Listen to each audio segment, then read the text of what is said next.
राज सर्वप्रथम की बात ललित सुमन के साथ कार्यक्रम में नेशनल टीवी चैनल सर्वधर्म संगम पर आप सभी राष्ट्रवासियों का हार्दिक स्वागत है। दोस्तों, मैंने पहले भी आपको एक मामला बताया था जो किस प्रकार पिता और पुत्र ने जालसाजी कर ठगने का काम किया और उसके खिलाफ एफआईआर दर्ज हो चुका है। अब जब मीडिया के पास वे तमाम दस्तावेज पहुँचे हैं और एफआईआर की कॉपी भी पहुँची है, तो उसे देखने और पढ़ने के बाद ऐसा प्रतीत हो रहा है कि भारत की राजधानी दिल्ली में इस तरीके का जंगल राज शायद यह बिहार से भी बढ़कर है, जो लालू प्रसाद यादव के शासनकाल में बिहार के बारे में कहा जाता है। यहाँ संगठित अपराध कर्मी किस प्रकार से न सिर्फ डीएमसी एक्ट का उल्लंघन कर रहे, बल्कि सरकारी राजस्व की भी खुलेआम चोरी कर रहे हैं और रजिस्ट्रार का कार्यालय जिसका काम है रजिस्ट्री करना, वो भी इनसे मिलकर उस प्रॉपर्टी का रजिस्ट्री कर रहा है उनकी शर्त पर। प्रॉपर्टी की रेट कुछ और है और रजिस्ट्री किसी और दर से हो रही है। जिस प्रॉपर्टी को नियमतः इंडस्ट्रीज प्रॉपर्टी में 60% निर्माण हो सकता है 2000 गज की प्लॉट में, उसमें 2000 गज की प्लॉट में सिर्फ 1200 गज में ही डीएमसी एक्ट के तहत निर्माण किया जा सकता, लेकिन 2010 गज में निर्माण किया गया, कई टुकड़े में उसका निर्माण किया गया, उस प्लॉट के कई नंबर दिए गए, एमसीडी ने उसे नोटिस भी दिया, लेकिन वह बिल्डिंगें बनकर कई टुकड़े में बिक गई।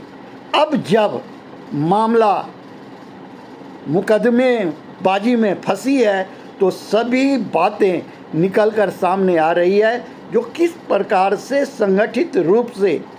गवाह हैं इसमें, किस प्रकार से खरीदने वाला, किस प्रकार से बेचने वाला, किस प्रकार से लोगों को ठगने वाला, सभी लोग सक्रिय हैं। मामला थाने तक पहुंच चुकी है, एफआईआर दर्ज हो चुका है। पिता और पुत्र, बिल्डर पिता पुत्र पर मुकदमा के साथ साथ उनके सहयोगियों पर भी मुकदमा दर्ज हो चुका है। पुलिस मामले की जांच कर रही है, जो इस पूरे मामले में कौन कौन बिल्डर, कौन कौन उसका सहयोगी, कौन कौन गवाह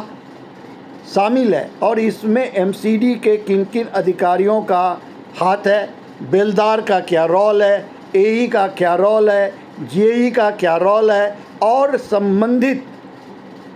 सहयोगियों का इसमें क्या रोल है, सभी बातों की जांच हो रही है। और यह मामला जो डीआईडी न्यूज़ ने पहले भी खुलासा किया है, जो कि करोलबाग जोन के सिर्फ मोती नगर विधानसभा क्षेत्र के तीनों नगर निगम क्षेत्रों में 1000 करोड़ से अधिक के राजस्व की चोरी इन भ्रष्ट लोगों का संगठित गिरोह ने किया है, जिसके संदर्भ में प्रधानमंत्री कार्यालय को, जिसके संदर्भ में उपराज्यपाल कार्यालय को, जिसके संदर्भ में दिल्ली के मुख्यमंत्री कार्यालय को, जिसके संदर्भ में दिल्ली नगर निगम के कमिश्नर को बार बार लिखा जाता रहा और दिल्ली की वर्तमान मुख्यमंत्री रेखा गुप्ता जी ने भी 4 बार दिल्ली के गृह मंत्री को इस मामले पर जांच करने के लिए लिख चुकी है शिकायत पर। और ये संगठित गिरोह किस प्रकार से कानून का उल्लंघन कर रहा है और काला धन बनाता जा रहा है, इन सभी बातों का खुलासा नेशनल टीवी चैनल सर्वधर्म संगम करेगा, डीआईडी न्यूज़ करेगा, दैनिक इंडिया दर्पण करेगा। पूर्व की तरह यह सिलसिला इंडिया दर्पण चलाता रहेगा और इन माफियाओं को कानून के शिकंजे में लाने का प्रयास करता रहेगा।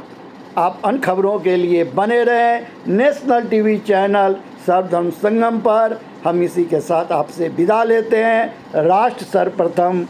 वंदे मातरम, जाग उठा है भारत।